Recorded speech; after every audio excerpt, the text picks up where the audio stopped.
ದೇವರ ನಾಡಿನಲ್ಲಿ ಜಲದೇವನ ಮರಣ ಕೇಕೆ ಯಾವ ರೀತಿ ಇದೆ ಅಂತಂದರೆ ಅಕ್ಷರಶಃ ಎಲ್ಲವೂ ಕೂಡ ಅಲ್ಲೋಲ ಕಲ್ಲೋಲ ಆಗ್ಬಿಟ್ಟಿದೆ. ಈ ಜಾಗದಲ್ಲಿ ಗ್ರಾಮ ಇತ್ತ ಊರಿತ್ತ ಅಂತಕ್ಕಂಥದ್ದೇ ಗುರುತು ಸಿಗದ ರೀತಿಯಲ್ಲಿ ಎಲ್ಲವನ್ನ ಆಪೋಷಣ ಪಡ್ಕೊಂಡ್ಬಿಟ್ಟಿದ್ದಾನೆ ಜಲರಾಯ. ಜೊತೆಗೆ ಭೂಕುಸಿತ ವಿಪರೀತವಾದಂತಹ ಸಮಸ್ಯೆ ಆಗಿದೆ, ವಿಪರೀತವಾದಂತಹ ಸಾವು ನೋವುಗಳಾಗ್ತಾ ಇದೆ, ಕ್ಷಣ ಕ್ಷಣಕ್ಕೂ ಸಾವಿನ ಸಂಖ್ಯೆ ಹೆಚ್ಚಾಗ್ತಾ ಇದೆ.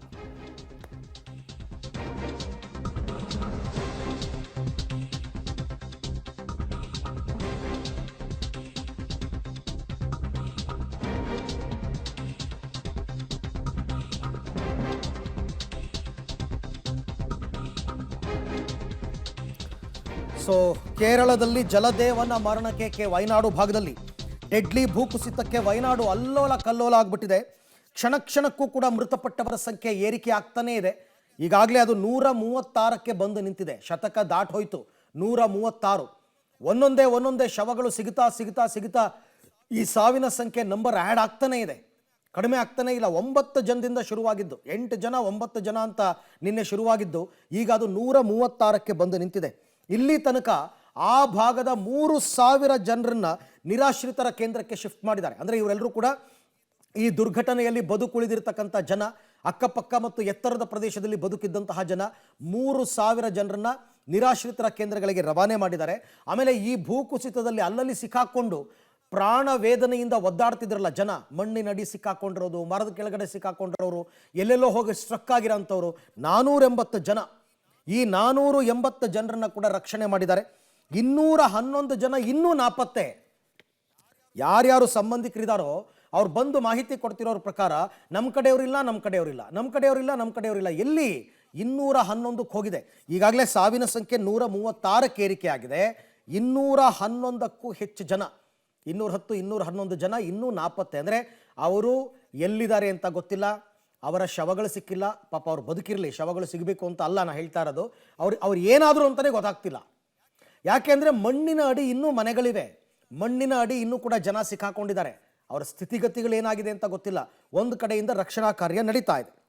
ಈ ನಡುವೆ ಇದೇ ಜಲಪ್ರಳಯದಲ್ಲಿ ನಮ್ಮ ರಾಜ್ಯದ ವಿವಿಧ ಭಾಗದ ಸುಮಾರು 9 ಜನ ನಾಪತ್ತೆಯಾಗಿದ್ದಾರೆ, ಕಣ್ಮರೆಯಾಗಿದ್ದಾರೆ. ಈ 211 ಜನದಲ್ಲಿ ಇವರು 9 ಜನ.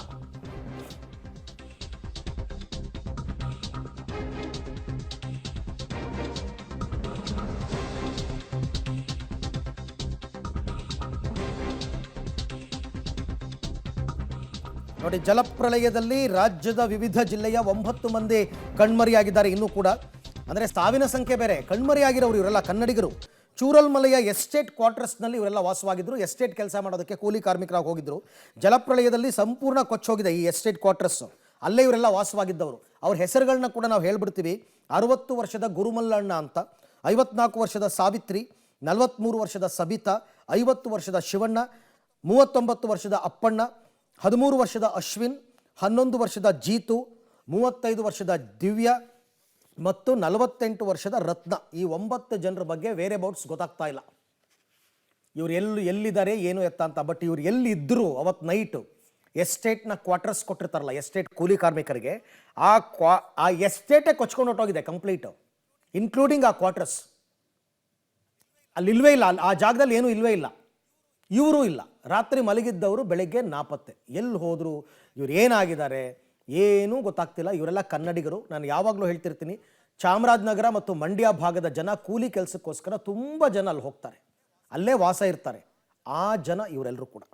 ಸೊ ಕೇರಳದ ವಯನಾಡು ಚೂರಲ್ಮಲೈ ಗ್ರಾಮದಲ್ಲಿ ಉಂಟಾದ ಜಲಪ್ರಳಯದಲ್ಲಿ ಈಗಾಗಲೇ ಸಾವಿನ ಸಂಖ್ಯೆ ನಾನು ಹೇಳ್ತಾ ಇದ್ದೆ 135 ದಾಟ್ ಹೋಗಿದೆ ಅಂತನ್ಬಿಟ್ಟು.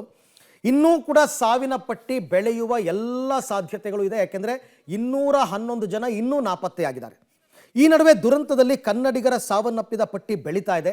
ಒಟ್ಟು 9 ಜನ ಕನ್ನಡಿಗರು ಕಣ್ಮರೆಯಾಗಿದ್ದು, ಇವರು ಬದುಕುಳಿದಿರುವಂತಹ ಲಕ್ಷಣಗಳು ತೀರಾ ಕಡಿಮೆ. ಅವರ ಹೆಸರುಗಳನ್ನ ಕೂಡ ನಾನು ಹೇಳಿದೆ ನಿಮಗೆ. ಈ ಬಗ್ಗೆ ಕೇರಳದ ಮೇಪ್ಪಾಡಿಯಲ್ಲಿ ಬಿಡುಬಿಟ್ಟಿರ್ತಕ್ಕಂಥ ಚಾಮರಾಜನಗರ ಜಿಲ್ಲೆ ಗುಂಡ್ಲುಪೇಟೆಯ ತಹಶೀಲ್ದಾರ್ ರಮೇಶ್ ಬಾಬು ಅವರು ಪಬ್ಲಿಕ್ ಟಿವಿಗೆ ಒಂದಷ್ಟು ಮಾಹಿತಿ ಕೊಟ್ಟಿದ್ದಾರೆ. ಏನು ಮಾಹಿತಿ ಏನು ಎತ್ತ ಅಂತ ಅವರೇ ಹೇಳ್ತಾರೆ, ಕೇಳೋಣ ಬನ್ನಿ. ಈಗಾಗಲೇ ಕೇರಳದಲ್ಲಿ ನಡೆದಿರುವಂತಹ ಜಲಪ್ರಳಯದಲ್ಲಿ ಸಾವಿನ ಸಂಖ್ಯೆ 100ರ ಗಡಿ ದಾಟಿದೆ. ಮತ್ತೊಂದು ಬೇಸರದ ವಿಚಾರ ಏನು ಅಂತ ಅಂದರೆ, ಈಗಾಗಲೇ ಜಲಪ್ರಳಯವೇ ಬೇಸರದ ವಿಚಾರ, ಅಲ್ಲದಲ್ಲಿ ಸತ್ತಿರುವಂಥವ್ರ ವಿಚಾರ ಇದೆಲ್ಲೇ ಬೇಸರ ವಿಚಾರ. ಮತ್ತೊಂದು ಭಾಳ ಬೇಸರ ವಿಚಾರ, ಕನ್ನಡಿಗರು ಕೂಡ ಮೃತಪಟ್ಟಿರುವಂಥದ್ದು. ಈಗ ಅಧಿಕೃತವಾಗಿ ಒಟ್ಟು 4 ಜನ ಕನ್ನಡಿಗರು ಮೃತಪಟ್ಟಿದ್ದಾರೆ. ಇನ್ನೂ ಭಾಳಷ್ಟು ಜನರು ಕೂಡ ಕಣ್ಮರೆಯಾಗಿದ್ದಾರೆ ಅನ್ನುವಂಥ ಮಾಹಿತಿಗಳು ಕೂಡ ಲಭ್ಯವಿದ್ದಾವೆ. ಈಗ ಗುಂಡ್ಲುಪೇಟೆಯ ತಹಶೀಲ್ದಾರ್ ರಮೇಶ್ ಬಾಬು, ಅಂದರೆ ಚಾಮರಾಜನಗರ ಜಿಲ್ಲೆ ಗುಂಡ್ಲುಪೇಟೆಯ ತಹಶೀಲ್ದಾರ್ ಕೂಡ ಈಗ ಸ್ಥಳದಲ್ಲೇ ಬೀಡುಬಿಟ್ಟಿದ್ದಾರೆ ಅವರ ಟೀಮ್ನ ಜೊತೆಯಲ್ಲಿ. ಅವ್ರ ಜೊತೆಯಲ್ಲಿ ನಾನು ಹೆಚ್ಚು ಮಾಹಿತಿಗಳನ್ನ ಪಡಿತೇನೆ. ಸರ್, ಈಗ ಪ್ರಮುಖವಾಗಿ ನೀವೀಗ ಗುಂಡ್ಲುಪೇಟೆಯಿಂದ ಬಂದಿರುವಂಥವರು, ಈಗ ಒಟ್ಟು ಎಷ್ಟು ಜನ ಕಾಣೆಯಾಗಿದ್ದಾರೆ ಅನ್ನುವಂಥ ಮಾಹಿತಿಗಳು ಲಭ್ಯ ಆಗ್ತದೆ? ಸೊ ಒಟ್ಟು ಈಗ ನಮ್ಮಲ್ಲಿ ವಯನಾಡು ಜಿಲ್ಲೆ ವೈತ್ರಿ ತಾಲೂಕು ಮೇಪಾಡಿ ಗ್ರಾಮ ಪಂಚಾಯತಿಗೆ ಒಳಪಟ್ಟ ಚೂರಿಮಲೆ ಮತ್ತು ಮುಂಡಕೈ ಗ್ರಾಮದಲ್ಲಿ ಒಟ್ಟು 200 ಮನೆಗಳಿದ್ದು, 200 ಮನೆಗಳು ಕೂಡ ಬೆಳಗ್ಗೆ ಸಂಪೂರ್ಣವಾಗಿ ನೆಲಸಮ ಆಗಿದೆ, ಲ್ಯಾಂಡ್ ಸ್ಲೈಡಿಂಗ್ ಆಗಿದೆ. ಆದ್ದರಿಂದ ಅದರಲ್ಲಿ 125 ಜನ ಒಟ್ಟು ಮೃತಪಟ್ಟಿದ್ದಾರೆ, 275 ಜನ ಕಣ್ಮರೆಯಾಗಿದ್ದಾರೆ. ಆ 125 ಜನದಲ್ಲಿ 4 ಜನ ಚಾಮರಾಜನಗರ ಜಿಲ್ಲೆಯವರು ನಮಗೆ ಮಾಹಿತಿ ಸಿಕ್ಕಿದೆ. ಅದರಲ್ಲಿ ಇಬ್ಬರು ಬಾಡಿ ಸಿಕ್ಕಿದೆ. ಪುಟ್ಟಸಿದ್ದಿ ವೈಭವ ರಂಗಸ್ವಾಮಿ 62 ವರ್ಷ, ರಾಣಿ 50 ವರ್ಷ, ಅವರಿಬ್ಬರು ಬಾಡಿ ಸಿಕ್ಕಿದೆ. ಅವರಿಬ್ಬರು ಕೂಡ ಕೂಲಿ ಕಾರ್ಮಿಕರೇ. ಇನ್ನಿಬ್ಬರು ರಾಜೇಂದ್ರ 50 ವರ್ಷ, ರತ್ನಮ್ಮ 45 ವರ್ಷ, ಚಾಮರಾಜನಗರ ತಾಲೂಕು ಸಂತೆಮರಳ್ಳಿ ಹೋಬಳಿ ಇರ್ಸುವಾಡಿ ಗ್ರಾಮದವರು. ಅವರಿಬ್ಬರು ಕೂಡ ಗಂಡ ಹೆಂಡತಿ ಗಾರೆ ಕೆಲಸ ಮತ್ತು ಪೇಂಟಿಂಗ್ ಕೆಲಸ ಮಾಡ್ತಿದ್ದವರು. ಕಳೆದ 6 ತಿಂಗಳ ಹಿಂದೆ ಚೂರಿಮಲೆ ಗ್ರಾಮದಲ್ಲಿ ಹೊಸ ಮನೆ ಖರೀದಿ ಮಾಡಿ ವಾಸ ಮಾಡ್ತಾಯಿದ್ರು. ಅವ್ರ ಮನೆಯನ್ನು ಕೂಡ ಸಂಪೂರ್ಣ ಕೊಚ್ಕೊಂಡು ಹೋಗಿದೆ. ಅದರ ಒಟ್ಟು ಇದುವರೆಗೂ ನಮಗೆ ಮಾಹಿತಿ ಲಭ್ಯವಾಗಿರುವ ಪ್ರಕಾರ 200 ಮನೆಗಳು ಸಂಪೂರ್ಣವಾಗಿ ಕೊಚ್ಕೊಂಡು ಹೋಗಿರೋದ್ರಿಂದ 125 ಜನ ಮೃತಪಟ್ಟಿದ್ದಾರೆ, 275 ಜನ ಕಣ್ಮರೆಯಾಗಿದ್ದಾರೆ. ಆದರೆ 4 ಜನ ಅದರಲ್ಲಿ 4 ಜನ ಚಾಮರಾಜನಗರ ಜಿಲ್ಲೆಯವರು ಸತ್ತಿದ್ದಾರೆ. ಇನ್ನು 9 ಜನ ಕಣ್ಮರೆಯಾಗಿದ್ದಾರೆ. ಅವ್ರು ಯಾರು ಅಂದರೆ ಗುರುಮಲ್ಲ 60 ವರ್ಷ, ಸಾವಿತ್ರಿ 54 ವರ್ಷ, ಸಬಿತಾ 43 ವರ್ಷ, ಶಿವಣ್ಣ 50 ವರ್ಷ, ಅಪ್ಪಣ್ಣ 39 ವರ್ಷ, ಅಶ್ವಿನಿ 13 ವರ್ಷ, ಜೀತು 11 ವರ್ಷ, ದಿವ್ಯಾ 33 ವರ್ಷ, ರತ್ನ 48 ವರ್ಷ. ಇವರೆಲ್ಲ ಚೂರಿಮಲೆ ಮತ್ತು ಮುಂಡಕೈ ಗ್ರಾಮದಲ್ಲಿ ವಾಸವಾಗಿದ್ದವರು. ಇವರೆಲ್ಲ ಕೂಲಿ ಕೆಲಸಕ್ಕಾಗಿ ಬಂದ ವ್ಯಕ್ತಿಗಳು ಇವರು.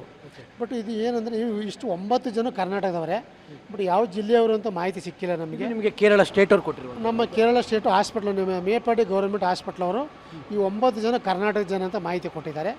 ನಾವು ಇದನ್ನು ಇವರು ಯಾವ ಜಿಲ್ಲೆಯವರು ಅಂತ ನಾವು ಈಗ ಅದನ್ನು ಪತ್ತೆ ಹಚ್ತಾ ಇದ್ದೀವಿ. ನಾಳೆ ಬೆಳಗ್ಗೆ 9 ಗಂಟೆ ಒಳಗೆ ಯಾವುದು ಜಿಲ್ಲೆ ಅಂತ ಪತ್ತೆ ಆದ ತಕ್ಷಣ ನಾವು ಮಾನ್ಯ ಜಿಲ್ಲಾಧಿಕಾರಿಗಳಿಗೆ ತುರ್ತಾಗಿ ಅದನ್ನು ಮಾಹಿತಿನ ಕೊಡ್ತೀವಿ. ಅದನ್ನು ಅಲ್ಲ, ಈಗ ಇವರೆಲ್ಲ ಇಲ್ಲೇ ಇದ್ದವರೋ ಅಥವಾ ಕೆಲಸಕ್ಕೆ ಬಂದವರು? ಇಲ್ಲಿ ಕೆಲಸಕ್ಕೆ ಬಂದು 9 ಜನ ಕೂಲಿ ಕೆಲಸಕ್ಕೆ ಬಂದವರು. ಇವರೆಲ್ಲ 9 ಜನ ಕೂಲಿ ಕೆಲಸಕ್ಕೆ ಬಂದವರು, ಲೇಬರ್ ಕ್ವಾರ್ಟರ್ಸಲ್ಲಿ ವಾಸ ಇದ್ದವರು. ಓಕೆ, ಇನ್ನು ಈ ದುರಂತದಲ್ಲಿ ಒಂದು ಕಥೆ ಇದೆ. ಏನಂದರೆ, ಒಂದು ದಂಪತಿ, ಅವರು ಮೂಲತಃ ಕನ್ನಡಿಗರು, ಅವರು ಕೂಲಿ ನಾಲಿ ಮಾಡಿಕೊಂಡು ಬದುಕನ್ನು ಕಟ್ಕೊಂಡಿದ್ದರು ಚೂರಲ್ ಮಲೈನಲ್ಲಿ. ಕೂಲಿ ಹಣದಲ್ಲಿ ಉಳಿತಾಯ ಮಾಡಿ ಅಲ್ಲೇ ಒಂದು ಸ್ವಂತ ಮನೆಯನ್ನು ಕೂಡ ಕಟ್ಟಿಸ್ಕೊಂಡಿದ್ರು. ಕೇವಲ 6 ತಿಂಗಳ ಹಿಂದೆ ಬಂಧು ಬಾಂಧವರನ್ನ ಕರೆಸಿ ಗೃಹ ಪ್ರವೇಶ ಕೂಡ ಮಾಡಿದರು. ಈಗ ಆ ಮನೆಯ ಜೊತೆ ಅವರಿಬ್ಬರು ಕೂಡ ಜಲ ಸಮಾಧಿಯಾಗಿದ್ದಾರೆ. ಮನೆಯೂ ಇಲ್ಲ, ಆ ದಂಪತಿನೂ ಇಲ್ಲ. ಇದು ಜಲಪ್ರಳಯವಾದಂತಹ ಚೂರಲ್ ಮಲೈನಲ್ಲಿ ವಾಸ ಇದ್ದಂತಹ ಕನ್ನಡಿಗ ದಂಪತಿ ರಾಜೇಂದ್ರ ಮತ್ತು ರತ್ನಮ್ಮ ಅವರ ದುರಂತ ಅಂತ್ಯದ ಕಥೆ. ಈ ಬಗ್ಗೆ ಮೇಪ್ಲಾಡಿಯಲ್ಲಿ ಬಿಡುಬಿಟ್ಟಿರ್ತಕ್ಕಂಥ ಚಾಮರಾಜನಗರ ಗುಂಡ್ಲುಪೇಟೆ ತಹಶೀಲ್ದಾರ್ ರಮೇಶ್ ಬಾಬು ಅವರು ವಿವರವನ್ನು ಕೊಟ್ಟಿದ್ದಾರೆ, ನೋಡೋಣ. ಜಲಪ್ರಳಯದ ದುರಂತದ ನಂತರದಲ್ಲಿ ಈಗ ಒಂದೊಂದೇ ಕಥೆಗಳು ಹೊರಗಡೆ ಬರ್ತಾ ಇದ್ದಾವೆ. ಎಲ್ಲವೂ ಕೂಡ ಮನಮಿಡಿಯುವಂತಹ ಕಥೆಗಳೇ. ಅದರಲ್ಲೂ ಕೂಡ ಕನ್ನಡಿಗರು ಮೃತಪಟ್ಟಿರುವಂತಹ ಇಬ್ಬರ ಕಥೆ ಅಂತೂ ಭಾಳ ನೋವು ತರುವಂಥ ಕತೆ.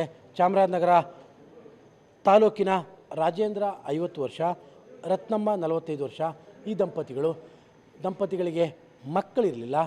ಈ ದಂಪತಿಗಳು ಏನು ಜಲಪ್ರಳಯವಾಗಿರುವಂಥ ಗ್ರಾಮದಲ್ಲಿ 6 ತಿಂಗಳ ಹಿಂದೆ ಅಷ್ಟೇ ಸ್ವಂತ ಮನೆಯನ್ನು ಖರೀದಿ ಮಾಡಿ ಆ ಸ್ವಂತ ಮನೆಯಲ್ಲಿದ್ದಂಥವರು, ಕೂಲಿ ಕೆಲಸಕ್ಕೋಸ್ಕರವಾಗಿ ಬಂದಂಥವರು, ಕೂಲಿ ಕೆಲಸದ ಮೂಲಕವಾಗಿ ಮನೆಯನ್ನು ಕಟ್ಟಿದಂಥವ್ರು. ಈಗ ಇದ್ರ ಬಗ್ಗೆ ಮಾತನಾಡೋದಕ್ಕೆ ಗುಂಡ್ಲುಪೇಟೆಯ ತಹಶೀಲ್ದಾರ್ ರಮೇಶ್ ಬಾಬು ಅವರಿಗೆ ನಮ್ಮ ಜೊತೆಲಿದ್ದಾರೆ. ಸರ್, ಒಟ್ಟು ಒಬ್ಬ ದಂಪತಿಗಳಿಬ್ಬರು ಮೃತಪಟ್ಟಿರುವಂಥದ್ದು, ಆ ವಿಚಾರ ಕೇಳೋದಕ್ಕೆ ಒಂದು ಸ್ವಲ್ಪ ನೋವಾಗ್ತದೆ. ಭಾಳ ಏನು ನಿಮಗೆ ಅಫಿಷಿಯಲ್ ಮಾಹಿತಿ? ಅದೇ ರಾಜೇಂದ್ರ ಅವರು 50 ವರ್ಷ ಮತ್ತು ರತ್ನಮ್ಮ 45 ವರ್ಷ, ಚಾಮರಾಜನಗರ ತಾಲೂಕು ಸಂತೆಮರಳ್ಳಿ ಹೋಬಳಿ ಇರ್ಸುವಾಡಿ ಗ್ರಾಮದವರು. ಸುಮಾರು 20 ವರ್ಷಗಳಿಂದ ಅವರು ಒಬ್ಬರು ಗಂಡ ಪೇಂಟಿಂಗ್ ಕೆಲಸ, ಗಾರೆ ಕೆಲಸ, ಹೆಂಡ್ತಿನೂ ಕೂಲಿ ಕೆಲಸ ಮಾಡಿ ಕಳೆದ 6 ತಿಂಗಳಿಂದ ಹೊಸ ಮನೆ ಖರೀದಿ ಮಾಡಿ ಚೂರಿಮಲೆ ಗ್ರಾಮದಲ್ಲಿ ವಾಸವಾಗಿದ್ದರು. ಗೃಹ ಪ್ರವೇಶ ಮಾಡಿ ಅವರಿಗೆ ಯಾವುದೇ ಪಾಪ ಅವರಿಗೆ ಏನಂದರೆ ದುರದೃಷ್ಟದ ಮಕ್ಕಳು ಕೂಡ ಇರಲಿಲ್ಲ. ಅವರಿಬ್ಬರೇ ವಾಸವಾಗಿದ್ದರು. ಆ 200 ಮನೆ ಏನು ಈಗ ನೆಲಸಮವಾಯಿತು, ಆ 200 ಮನೆ ಪೈಕಿ ಇವ್ರ ಮನೆಯೂ ಕೂಡ ಸಂಪೂರ್ಣವಾಗಿ ಈಗ ನೆಲಸಮ ಆಗಿದೆ. ಅಂದರೆ ಅವ್ರ ಮನೆ ಎಲ್ಲಿದೆ ಅಂತಲೇ ಗೊತ್ತಾಗ್ತಾ ಇಲ್ಲ, ಆ ರೀತಿ ಕಂಡು ಬರ್ತಾ ಇದೆ. ಚಾಮರಾಜನಗರ ತಾಲೂಕಿನ ಸಂತೆಮರಳ್ಳಿ ಗ್ರಾಮ, ಇರ್ಸುವಾಡಿ ಸ್ವಂತ ಗ್ರಾಮ. ಅಲ್ಲಿ ಎಲ್ಲ ಜಮೀನೆಲ್ಲ ಜಮೀನು ಇದೆ ಅಂತ ಅಲ್ಲಿ ಅವ್ರ ಅಪ್ಪ ಅಮ್ಮ ಅದು ಅದ್ರ ಮಾಹಿತಿ ಗೊತ್ತಿಲ್ಲ. ಬಟ್ ಜಮೀನಿಗೆ ಅಲ್ಲ ಅವ್ರ ಸಂಬಂಧಿಕರು ಬಂದಿದ್ದಾರೆ ಇಲ್ಲಿ ಬಂದಿದ್ದಾರೆ. ಬಟ್ ಅವರೇ ಕೂಡ ಮಾಹಿತಿ ಕೊಟ್ಟಿದ್ದು ಅವರೇನೆ. ಅವರಿಗೆ ಮಕ್ಕಳಿಲ್ಲ ಅಂತ ಮಾಹಿತಿ ಕೊಟ್ಟಿದ್ದಾರೆ. ಅವರು ಕೂಡ ಇಲ್ಲೇ ಬಂದು ಆಲ್ಟ್ ಆಗಿದ್ದಾರೆ. ಈಗ ಮೇಪಾಡಿ ಇಲ್ಲೇ ಬಂದು ಆಲ್ಟ್ ಆಗಿದ್ದಾರೆ. 6 ತಿಂಗಳಿಂದ ಮನೆ ಖರೀದಿ ಮಾಡಿ ಪರ್ಮನೆಂಟಾಗಿ ವಾಸವಾಗಿದ್ದರು ಅವರು. ನೋಡಿ ಬದುಕು ಎಷ್ಟು ವಿಚಿತ್ರ ನೋಡಿ. ಯಾಕೆಂದರೆ ಬಡತನದಲ್ಲಿ ಇದ್ದಂಥ ಜನ ಕಷ್ಟಪಟ್ಟು ಮನೆ ತಗೊಂಡಿರ್ತಾರೆ. ಇಂಥ ಸಂದರ್ಭದಲ್ಲಿ ಮನೆ ಹೋಗಿದ್ದು ಬಿಟ್ಬಿಡಿ, ಜೀವಗಳು ಹೊಟ್ಟೋಗ್ಬಿಟ್ರಲ್ಲ. ಹೌದು, ಮಕ್ಕಳು ಕೂಡ ಇಲ್ಲ ಅವರಿಗೆ ಪಾಪ. ಅವರು ಕೂಡ ಮನೆಯೂ ಹೋಯ್ತು, 2 ಜೀವನೂ ಹೋಯ್ತು ಪಾಪ. ಅವ್ರ ಕುಟುಂಬ ಸದಸ್ಯರಿಗೆ ತುಂಬ ಬೇಸರವಾಗಿರುತ್ತೆ. ಆದರೆ ಈ ದುರ್ಘಟನೆ ನಡಿಬಾರ್ದಾಗಿತ್ತು, ಆಗ್ಬಿಟ್ಟಿದೆ. ಇನ್ನೂ 9 ಜನ ನಮ್ಮ ಕರ್ನಾಟಕದವರು ಸಿಕ್ಕಿಲ್ಲ. ಅವ್ರು ಯಾವಾಗ ಸಿಗ್ತಾರೆ ಅಂತ ನಾವು ಕೂಡ ಕಾಯ್ತಾ ಇದ್ದೀವಿ. ಅವು ಯಾವ ತಾಲೂಕಿನವರು ಯಾವ ಜಿಲ್ಲೆಯವರು ಅಂತ ಇನ್ನೂ ಗೊತ್ತಾಗಿಲ್ಲ. ಆ 9 ಜನ ಮತ್ತು 4 ಜನ ಒಟ್ಟು 13 ಜನ ನಮಗೆ ಸ್ವಲ್ಪ ತೊಂದರೆ ಆಗ್ತಾಯಿದೆ. ಅಂದರೆ ಆ ಮನೆ ಜೊತೆಗೇ ಈ ದಂಪತಿನೂ ಸಮಾಧಿ ಆಗೋಗ್ಬಿಟ್ರು. ಹೌದು. ಇದು ಭಾಳ ದುರಂತ ವಿಚಾರ. ಓಕೆ, ಅಂದರೆ ಈ ಇಬ್ಬರು ದಂಪತಿಗಳು ಕೂಲಿ ಕಾರ್ಮಿಕರು, ಕಷ್ಟಪಟ್ಟು ಮನೆಯನ್ನು ಖರೀದಿ ಮಾಡಿದಂಥ ಜನ. ಯಾಕಂದರೆ ಗೃಹ ಪ್ರವೇಶ 6 ತಿಂಗಳಿಂದಲೇ ಮಾಡಿದರು. ಭಾಳ ನೋವಿನ ವಿಚಾರ ಅಂದರೆ ಆ ಹೊಸ ಮನೆಯ ಜೊತೆಲೇ ದಂಪತಿಯು ಕೂಡ ಜಲಸಮಾಧಿಯಾಗಿದ್ದಾರೆ. ಬದುಕಿನ ವಿಚಿತ್ರಗಳೇ ಇಂಥವೇನೋ. ಇನ್ನು ಇಂಥ ಸಾಲು ಮಾನವೀಯ ಕಥೆಗಳು ಇನ್ನೂ ಶುರುವಾಗ್ತವೆ. ಕ್ಯಾಮ್ರಾ ಪರ್ಸನ್ ಕಾರ್ತಿಕ್ ಜೊತೆ KP Nagaraj, public TV, Wayanad.